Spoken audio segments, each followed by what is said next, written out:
Hello guys, once again it's Matt and today we have another video. Thank you all the members, all the patrons. Make sure to subscribe and let's get into it, guys. Very quick video, but I wanted to start with the data mines.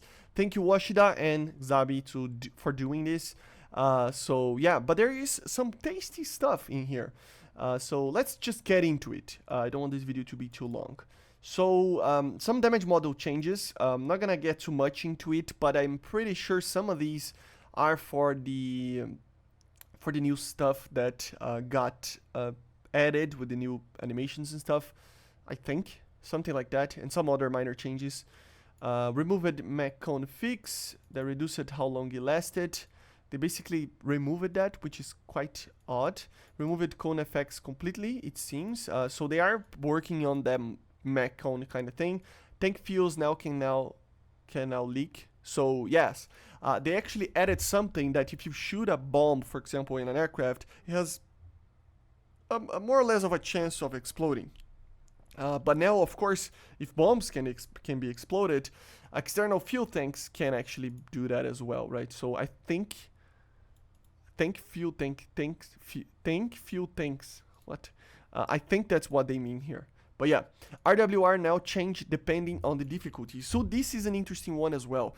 If you know, as you know, I already did a video covering it yesterday. They are reworking the RWRs finally, right? But there is some things. For example, they are apparently adding difficulties to it. So for example, in arcade, you will see maybe IRST. So for example, it feels like, for example, if an IRST locks you, it will tell you with the RWR, which is something unrealistic, right? So, you know, it depends. So you know what I mean, right? So if it's arcade, even an IRST will show to you where the target is, if it's locking you or anything like that. In RB, probably it will not. And in SB, it will be even less. I don't know how exactly this will be added, but they are adding this rework on the RWR. So yeah, ship covers are no longer immortal. Wind, they changed the wind apparently a little bit. Okay, material physics, changed the physics of soil. Added VWS, obviously voice warning system. So plane score, yeah, it's kind of is a plane score tunnel, right? Volume slider as well. This is pretty good because I don't want the engine noise being like, oh my god, so loud, but at the same time having that voice, it's pretty cool, a little bit louder, right? New armor type, add Azure for the Leclerc. Some new explosives types. These aircraft weapon changes, I'm not gonna get into it, but it's basically economic changes. Aircraft flight model changes, so updated to the new format. Nothing too crazy over here. Some other changes to this. This is a big one actually. F-16A and F-16AJ removed the G load limiter. So let's actually test this because it's pretty big, I think. So here we have it. Let's grab the normal A, the block 10. Minimum fuel. Let me grab just 2 missiles because whatever. And I really wanted to test this because I tested yesterday with the F-16C and it wasn't like, it was turning better, of course, but it wasn't too big of a difference. So maybe the F-16 now will be the deadliest dogfighter in the game in top tier. Check the elevation. So let's see, let's get some speed. Let's see. Yeah, oh my god, this is a lot of G's, man. Yeah, this is pulling a lot. Let's do a little bit faster. 800. Oh my god, 14 G's.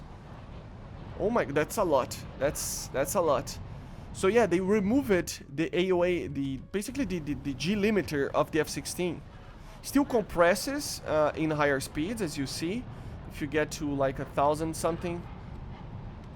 Yeah, it's still compressing, but way less than before.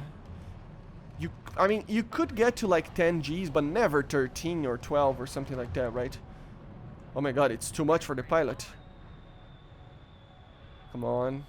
Breathe, pilot, breathe. Let's see.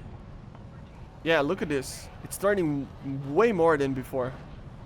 That's crazy, man. That's crazy. So yeah, F-16 flight models are, I mean, the flight model itself is the same, it's just the G load limiter is removed. I don't know if it's going to remain it like that, but I mean, F-16 pilots can hope, right? It was kind of unfair. I mean, all aircraft have safety limits and stuff like that, but none of them are actually respected normally in the game, just like point of break kind of situations. So for example, an F-14 never had a 6.8 Gs of limit in the A variant, for example, that I think it was the normal safety limit in normal operations for that aircraft, right? So why have the 9 Gs for the F-16, right? It doesn't make much sense. Everybody has the same type of level of protection, or nobody has anything, right? I think it's only fair for the F-16s. But with this, I mean, they can fix the AOA of the MiG-29 as well.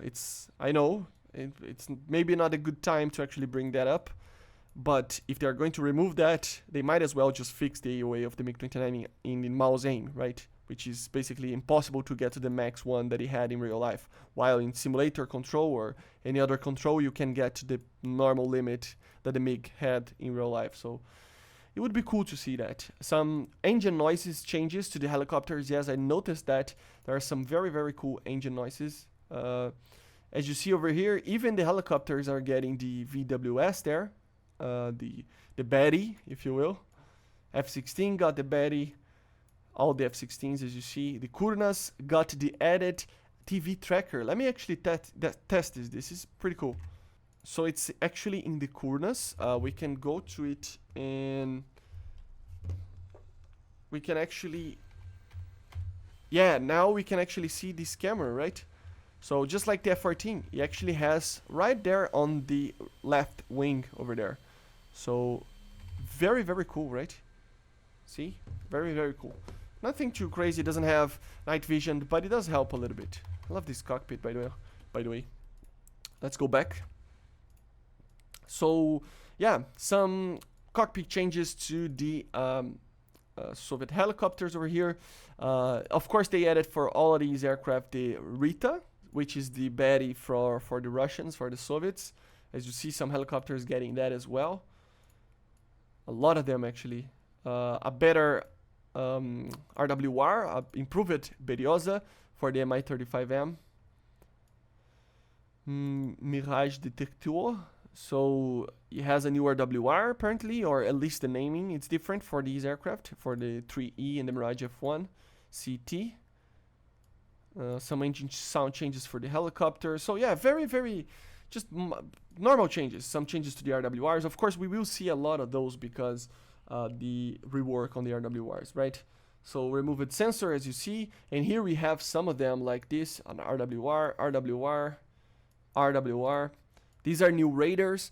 APG-68 V9. I don't think this is actually added to the game right now. Both use the V7, I think.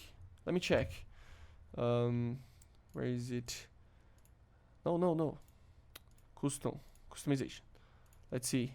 Yeah, it's the V7 on this one. And this one is the V7. So, yes, this V9, I don't know why is it here. Very interesting to see this. This is probably for a more modern F-16. By the way, they need to fix these radars. I think they have ground modes and stuff. The radar on the MiG-29 is still having the same range as the AK-41, which is weird. And it doesn't have air-to-ground mode as well.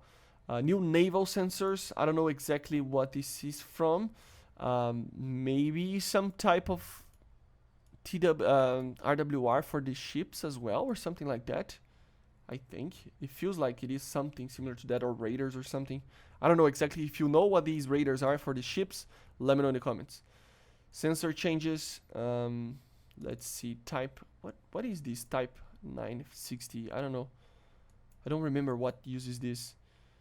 Search. Okay, yeah, a very big change on this radar, but I don't know what radar is this.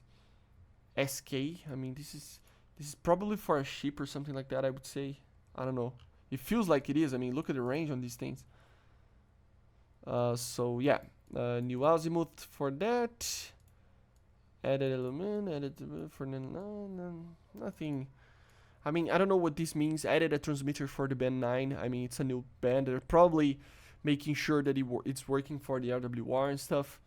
Yeah, this is interesting. They actually added the IFF for the MTI. So you will see, for example, here, the Mirage F1's radars, they actually have IFF identifications for the MTI. So they can ident in a radar what is friendly, what is not. So this is weird because, I mean, I don't know. I mean, like, look at this.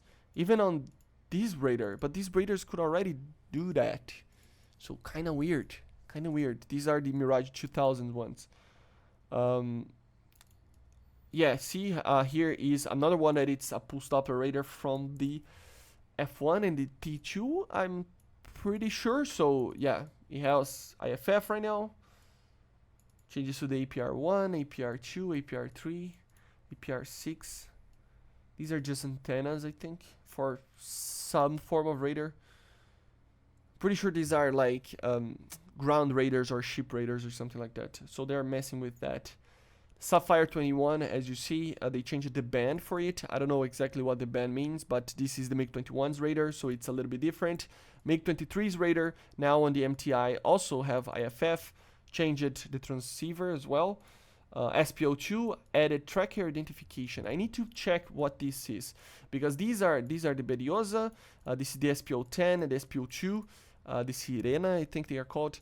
These are for the MiG-21s and initial MiG-23s. This is for the Su-7, if I'm not mistaken. Other aircraft use it, like the MiG-19 stuff. I don't know if it's implemented, but still, this is the Beriosa for the MiG-29s, for more modern MiG-29s and stuff. And the SPO-150 is the Pastel that is in the Su-39, if I'm not mistaken, the Su-25T, and some helicopters as well. It's the most modern RWR for the Russians. So let's just test these RWRs, because I noticed that they changed it, the SPO-15 and the SPO-150. The 150, which is this one, you will notice if we just, I mean, I have to take off. I'm not going to show too much, but I don't want this video to be too long. But the 150 actually is basically very similar to the one on the F-16. So it actually shows what exactly a vehicle is actually trying to lock on you.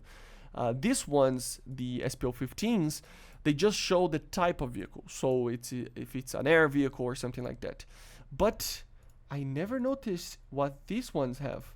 So let me grab this one. And then we need to test something that has the SPO. Because they added some form of new RWR to it. Let's just take off and see to test with the AA system to see if we can actually see any difference. It should be very similar to what it was actually.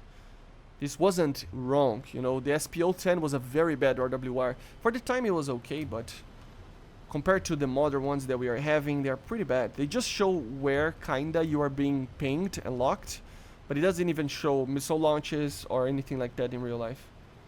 Yeah, it feels like it's the same, you know. Yeah, pretty much the same.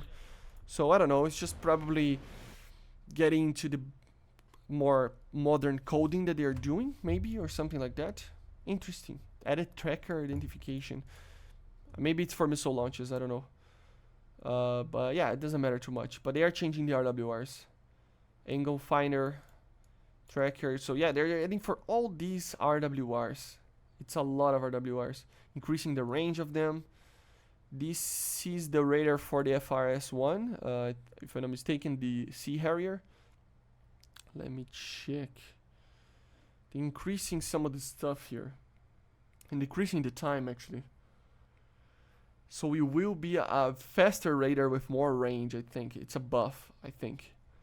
So all of these radars, the Fox Hunters for the ADVs, they now have IFFs.